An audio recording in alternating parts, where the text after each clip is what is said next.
ॐ अर्हं नमः। ॐ अर्हं नमः। ॐ अर्हं नमः। ॐ अर्हं नमः। ॐ अर्हं नमः। ॐ अर्हं नमः। अपने दोनों हाथ अपनी आँखों पर रखें। ॐ अर्हं नमः। ॐ अर्हं नमः। ॐ अर्हं नमः।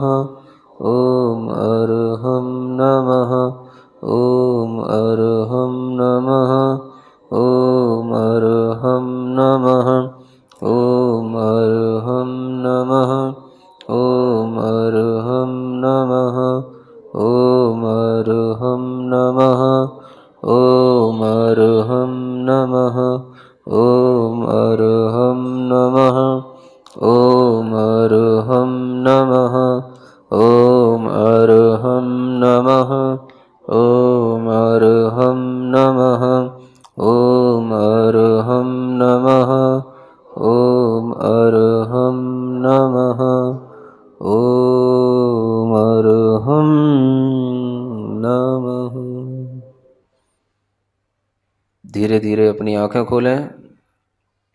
बहुत प्रसन्नता से अपने आप के मन को बिल्कुल प्रसन्न करते हुए, अगर आप तेजी से जोर से हंस सकते हो तो हंस करके अपने मन को प्रसन्न करें।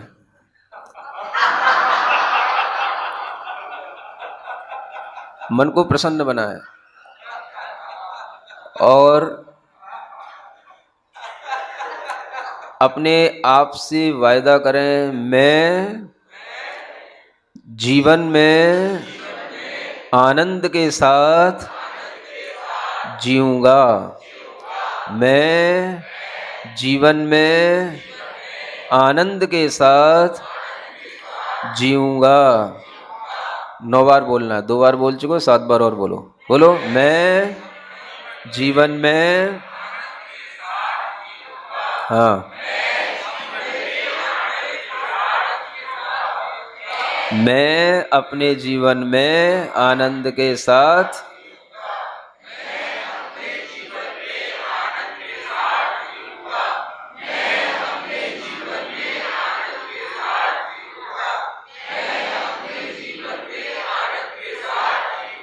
मैं कभी नहीं मरूंगा। मैं कभी नहीं मरूंगा। 9 बार बोलो।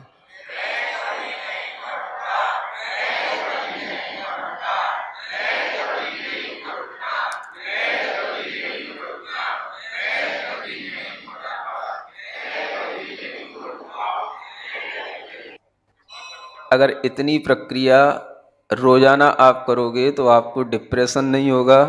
जिनको सुसाइड करने की भावना होती हो उन्हें ये प्रक्रिया जा कर के बताना। समझ आ रहा है? बहुत कुछ फर्क पड़ेगा। है ऐसा, देखो करने से ही फर्क आता है। तो यहाँ पर वही बताया जा रहा है कि भगवान ने तो हमें इतनी बड़ी बड़ी ज्ञान दिए हैं, इतनी बड़ी बड़ी चीज़ें दी हैं, लेकिन हम उसका अगर थोड़ा भी उपयोग करें तो हम ये कभी ऐसे पापमय भाव कभी करेंगे ही नहीं। आत्मघात करना एक बहुत बड़ा पाप का भाव है। डिप्रेशन, चिंताओं में पड़ कर के अपने जीवन को बिल्कुल निराशामय बनाना, ये बहुत बड़ा, कहना चाहिए, एक दुर्भाग्य है। कि इतने सौभाग्यशाली चीज़ें मिलते हुए भी हम दुर्भाग्य के साथ जी रहे हैं। तो ऐसी स्थिति के उबारने के लिए ही ये स्तोत्र हैं। यहाँ पर यही कहा गया है कि जो भगवान के दोनों चरणों में आएगा उसको नियम से अभयता की प्राप्ति होगी। वो अभय प्राप्त करेगा और भगवान के चरणों में जो ध्यान करके अभय को प्राप्त करेगा वो कभी भी मरने की इच्छा नहीं करेगा। समझ आ रहा है? और जब उसे ये पता पड़ जाएगा कि मैं कभी नहीं मरूंगा, माने मैं तो कभी मरता ही नहीं, आत्मा तो कभी मरती नहीं, तो ये ज्ञान उसको देने के लिए ये धुंधवी बजती रहती है। समझ आ रहा है? अब समौसरण की धुंधवी आपको सुनाई देती हो या ना देती हो, कम से कम ये हमारी धुंधवी आपको सुनाई दे जाए, है ना। और ये कम से कम आपको अरहम कि ये ध्वनि आपके दिमाग में बैठ जाए, तो जब जब आप कहीं टेंशन में हो ये अरहम की ध्वनि करो, आपके लिए बड़ा रिलैक्स मिलेगा, है ना। आगे का पढ़ते हैं। पुष्पाणि सन्ति सकलानि नपुंसकानि हर्षन्ति तानि वनिता नरसंगयोगात् कामस्त्रिवेद पततीह कामं देवेन्द्र पुष्पपतना छलतोऽभिमन्ये। पुष्प रूप में खिले जीव सब भाव नपुंसक वेद धरें, तभी कभी नर से हर्षित हो नारी संग भी हर्ष धर। देवेंद्रों की पुष्प वृष्टि जो प्रभु सन्मुख नित गिरती है, तीन वेद से सहित काम यह गिरता है यह कहती। अब देखो ये अंतिम प्रातिहार है ना, हो गए ना सब, है पुष्प वृष्टि नाम का प्रातिहार। जो पिछला प्रातिहार था देवदुंदुभी, वो किस कसाय के अभाव में हुआ? भय और जुगुप्सा 9 कसाय के अभाव में हुआ। एक जोड़ा वहां निकल गया। अब क्या बचे? 3 वेद बचे। समझ आ रहा है? पुरुष वेद, स्त्री वेद, नपुंसक वेद। अब देखो उसको किस ढंग से इसमें घटित किया कि दुनिया तो ये मानती है कि फूलों में भी, पुष्पों में भी जो है पुरुष और स्त्री दोनों वेद होते हैं। समझ आ रहा है? जबकि जैन दर्शन क्या कहता है, तीर्थंकरों ने कहा कि ये सब नपुंसक वेद वाले होते हैं। हा? तो उसको हमने इस ढंग से घटित किया कि जो आपको ऐसा लग रहा है, कुछ ऐसे वृक्ष होते हैं, पौधे होते हैं, फूल भी होते हैं जो स्त्रियों से खिल जाते हैं। समझ आ रहा है? स्त्री उनके ऊपर कुल्ला कर दे तो प्रसन्न हो जाते हैं, खिल जाते हैं। ऐसे भी वृक्ष हैं। समझ आ रहा है? स्त्री उनको स्पर्श कर ले तो खिल जाते हैं। तो वैज्ञानिक लोग समझते हैं कि इनको जो है क्या है, स्त्रियों से राग है, तो ये जो है पुरुष वेद वाले हैं। समझ आ रहा है? ऐसा करके वैज्ञानिक लोग उसका क्लासिफाइड करते हैं। तो ऐसा नहीं होता है। हम जो देखें उसकी एक तरीका मैंने बताया था पहले भी कि ये नपुंसक जो वेद होता है, उस नपुंसक वेद में ही ये दोनों प्रकार के लक्षण घटित होते हैं कि जो नपुंसक होता है वो पुरुष से भी अट्रैक्ट होता है और स्त्री से भी अट्रैक्ट होता है। समझ आ रहा है? उसमें दोनों तरीके के भाव होते हैं। तो ये नपुंसक वेद की ही एक प्रक्रिया है कि कोई जो है पुष्प स्त्री के साथ अट्रैक्ट होते हुए दिखाई देते हैं या उनके ऊपर कोई प्रभाव पड़ता है किसी भी प्रकार का, कुछ भी भावात्मक, तो ये सब वो नपुंसक वेद के कारण से ही होता है, क्योंकि नपुंसक वेद में दोनों ही तरीके की प्रक्रियाएं होती हैं। समझ आ रहा है? अब मुख्य गौण जो हो गया, जो उभर के आ गया या जो जिस रूप में दिख गया, तो हमने उसको उस रूप में मान लिया, लेकिन वह होता तो नपुंसक वेद ही। समझ आ रहा है? तो वही यहां लिखा है, पुष्पाणि संति सकलानि नपुंसकानि। सभी जितने भी पुष्प हैं वो होते तो सब क्या हैं? नपुंसक हैं। हर्षन्ति तानि वनिता नर संगयोगात्, लेकिन वे वनिता और नर दोनों के संयोग से, माने स्त्री और पुरुष के संयोग से वे हर्ष को प्राप्त हो जाते हैं। तो क्यों हो जाते हैं? क्योंकि वो नपुंसक वेद वाले हो गए, है ना। तो नपुंसक वेद में ही ये दोनों वेद अपने आप इनके भाव भी आ जाते हैं। कुछ पुरुष भी रूप में दिखाई देंगे, कुछ स्त्री रूप के भाव के साथ भी होंगे। समझ आ रहा है? और कुल मिलाकर के विज्ञान और धर्म विज्ञान दोनों को जोड़ दो तो तीनों वेद अपने आप आ ही गए। क्योंकि विज्ञान नपुंसक नहीं मानता, तो चलो विज्ञान के अपन ने दोनों वेद पकड़ लिए और अपना धर्म का नपुंसक वेद, तो तीनों वेद हो गए। तो पुष्प जो हैं वो तीनों वेद से सहित हो गए। समझ आ रहा है? तो वहां जो पुष्प वृष्टि हो रही है भगवान के सम्मुख, वो ये बता रही है कि ये पुष्प नहीं गिर रहे हैं, तीनों वेदों से सहित जो काम है, समझ आ रहा है, काम भाव है, वो तीनों वेदों के साथ होता है। वो भगवान के सम्मुख निरंतर पतित हो रहा है, गिर रहा है, क्योंकि भगवान के अंदर किसी भी प्रकार का कोई भी वेद का राग नहीं रहा, कोई भी वेद का भाव नहीं रहा। इसलिए पुष्पों के छल से वो वृष्टि ये बता रही है कि हे भगवान, आपके अंदर किसी भी प्रकार का कोई भी वेद नहीं है, किसी भी प्रकार के वेदन का और किसी भी प्रकार के इन तीनों वेदों में से कोई भी राग का भाव आपके अंदर नहीं है। इस बात को बताने के लिए देवेंद्र पुष्प छलनाथ, है ना, पुष्पों के छल से, देवेंद्रों के द्वारा जो पुष्प गिराए जा रहे हैं उसके छल से यह मैं मान रहा हूं कि 3 प्रकार का काम ही गिर रहा है। समझ आ रहा है? काम जो भगवान के अंदर से नष्ट हो गया वो इन पुष्प वृष्टि के माध्यम से दिखाई दे रहा है। तभी तो आप हमेशा पुष्प को काम का प्रतीक मानते हो, है? काम बाण विध्वंसनाय पुष्पम। अब पुष्प को ही काम का प्रतीक माना जाता है। नहीं समझ आ रहा है? ऐसा क्यों होता है? अब होता है तो होता है, कुछ प्रक्रियाएं भी ऐसी बनी हुई हैं। नहीं समझ आ रहा है? एक चीज बता दूं पहले जब विवाह होते थे, समझ आ रहा है, तो पहले की बात बता रहा हूं, आजकल क्या होता है, लेकिन आप लोगों के विवाह में भी ऐसे ही हुआ होगा जब दूल्हा चौखट पे आ जाता है ना, मतलब वधू के दहलीज पर आ जाता है, तो क्या किया जाता है उस समय पर? हाँ नहीं, हाँ, उसके हाथ में कुछ पुष्प दिए जाते हैं, है ना। तो जैन लोग क्या, चावल पकड़ा देते हैं समझ आ रहा है, तो वो उस पर फेंकता है, वो उस पर फेंकती है ऐसा होता है कि नहीं होता? अभी भी होता है? अब नहीं होता? कुछ नहीं होता? मुझे ऐसा लगता है कि ये वही प्रक्रिया है कि हम तुझसे बिद रहे हैं, तू मुझसे बिद रही है।